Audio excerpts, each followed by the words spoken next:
बिस्मिल्लाहिर्रहमानिर्रहीम। अस्सलाम वालेकुम दोस्तों, क्या हाल चाल है। मैं उम्मीद करता हूँ कि मेरे तमाम दोस्त खैरियत से होंगे। तो आज ख़ुद मैं हरुणाबाद शहर में आया हूँ। शाह मोहम्मद भाई मेरे साथ हैं। रोज़ाना आपको इनकी वीडियो मिलती है। ये इनके फार्म के ऊपर मैं इस वक्त मौजूद हूँ और इनकी जो एक स्पेशल रिक्वेस्ट होती है, हर वीडियो में हम आपको बताते भी हैं कि कितने जानवरों के बयाने इनके आए हुए हैं और पेमेंटें यानी कि अनहोल्ड पड़ी हैं, सारे होल्ड करवाए हैं सॉरी। तो इस वजह से वो काफ़ी परेशान हैं, जगह की भी कमी है, उनको लेबर का मसला बनता है, चारे का, तूड़ी का, और ऊपर से जो मौसम है वो भी अब ज़्यादा ठंडा हो रहा है हमारे इलाके में। तो ये काफ़ी किस्म की जो परेशानी है, तो इसी सिलसिले में उन्होंने मुझे बुलाया था। तो करते हैं बात अभी उनसे। हाँ जी शाह मोहम्मद भाई, की मसला आ रहा था भाईजान जो बंदे बयाना करा देंगे ना, माल नहीं जा रहे है भाईजान। महीना डेढ़ हो गया, माल इतने खड़ा है, बयाने होए खड़े, जगह का बहुत मसला बनया खड़ा है, एक पेमेंट का बहुत मसला बनया खड़ा है भाईजान। माल संभालना ही बहुत औखा खड़ा है, सियाल उत्तू आया खड़ा है भाईजान। हूँ अक्टूबर पीर माल का महीना हो गया, 19,000 रुपया बयाना आया खड़ा, गाँव नहीं ले जा रहा है भाईजान। किन्ने के जानवर थोड़े को खड़ोते ने गाइयां वाले जानवर खड़े 24-25 भाईजान, जिन्होंने बयाने आए ने, जिन्होंने बयाने आए 16-17 गाँव खड़िया ने, उस तो अलावा 24-25 होर खड़िया ने भाईजान अपने पास। हर तरह की खड़ी है, साहीवाल भी है। ਤੁਸੀਂ ਜਿੰਨੇ ਵੀ ਦੋਸਤ ਨੇ ਉਹਨਾਂ ਨੂੰ ਦੱਸ ਦਿਓ ਕਿ ਵੀ ਸਰਦੀ ਦਾ ਮੌਸਮ ਆ ਗਿਆ, ਸਾਡੇ ਕੋਲ ਜਗ੍ਹਾ ਦਾ ਥੋੜਾ ਮਸਲਾ ਹੈ, ਕੋਈ ਜਾਨਵਰ ਅੱਲਾ ਨਾ ਕਰੇ ਮਰ ਹੀ ਜਾਂਦਾ ਠੰਡ ਨਾਲ। ਹਾਂਜੀ ਘਾਟਾ ਵਾਧਾ ਹੋ ਜਾਂਦਾ, ਪਿੱਛੇ ਸਾਈ ਨਹੀਂ ਬਣਦੇ ਗਏ। ਇੱਕ ਮਹੀਨਾ 7 ਦਿਨ ਇੱਕ ਬੰਦੇ ਨੂੰ ਹੋ ਗਿਆ ਭਾਈਜਾਨ, ਉਸਨੇ 40,000 ਰੁਪਏ ਬਿਆਨਾ ਕਰਾਇਆ था, जितने जानवर ने ले जा रहा है। एक बंदे की पेमेंट मुकम्मल हुई है भाईजान, उसनों हर रोज फोन करना, मैसेज नहीं उठा रहा, फोन भी नहीं उठा रहा भाईजान। ਤੇ ਤੁਸੀਂ ਹੁਣ ਰਿਕਵੈਸਟ ਕਰਦੇ ਹੋ ਕਿ ਸਾਰੇ ਜਿਹੜੇ ਪੇਮੈਂਟਾਂ ਕਲੀਅਰ ਕਰਨ, आपको आपकी पेमेंट क्लियर करो तो अपना माल ले जाओ, मेहरबानी करते अपना माल ले जाओ भाईजान। जगह का बहुत मसला बना खड़ा, 100 घाटा वादा डंगर का नेकी बदी हो जाती, फिर उसका साई कोई नहीं बनता भाईजान। ਤੇ ਇਸ ਤੋਂ ਇਲਾਵਾ ਤੁਹਾਨੂੰ ਐਕਸਟਰਾ ਖਰਚਾ ਵੀ ਪੈਂਦਾ, ਤੁਹਾਨੂੰ ਬੰਦਾ ਰੱਖਣਾ ਪੈਂਦਾ। ਹਾਂਜੀ ਹਾਂਜੀ ਬਿਲਕੁਲ। ਅੱਗੂ ਚਾਰੇ ਦਾ ਬਹੁਤ ਮਸਲਾ ਹੈਗਾ ਭਾਈਜਾਨ, ਪੱਠਾ ਮਿਲਦਾ ਨਹੀਂ, ਨੀਰੀ ਤੂੜੀ ਹੈਗੀ, ਡੰਗਰ ਜਾਨਵਰ ਜਿਹੜਾ ਲਿਆਰਾ ਘਟ ਜਾਂਦਾ, 2-4 ਦਿਨ ਬੰਦਾ ਤਰਲਾ ਕਰਦਾ, ਜਿੰਨਾ ਚਿਰ ਮਰਜ਼ੀ ਤਰਲਾ ਕਰਦਾ ਜਾਨਵਰ ਘਟ ਜਾਂਦਾ ਭਾਈਜਾਨ। हाँ हाँ जानवर माड़ा हो जाता है, जानवर माड़ा हो जाता, फिर आदमी को जा लेंदा है, कहते दुध नहीं देता है जानवर, दुध तो होंगे गत्ते पाए दा भाईजान। दुध जानवर को गत्ताओगे तो लाएंगे, ना गत्तांगे तो नहीं देगा दुध भाईजान।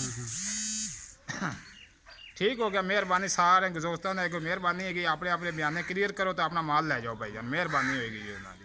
चलो ठीक हो गया सर, बहुत मेहरबानी, शुक्रिया, थोड़ा पैगाम साढ़े को आ गया। और ए तुसी देख सकते हो, ਇਹ देख सकते हो शाह मोहम्मद का डेरा है हरुणाबाद। और ਇਹ बच्चे खड़े ने छोटे छोटे, इन्हों के जोड़े गाइयां दे ने। और रात को सर्दी वास्ते साढ़े को है जगह, हाँ सर्दी वास्ते है इन्हों को बरामदा है। और कहते हैं कि जी जगह साढ़े को थोड़ी आ, और ये जगह सारी उन्होंने जानवरों नाल ही साड़ी बंद हो जाती है रात को, जिन्होंने साढ़े को बयाने आए हुए हैं। अच्छा माल बाहर बने हुए, इतने बच्चे ने सारे,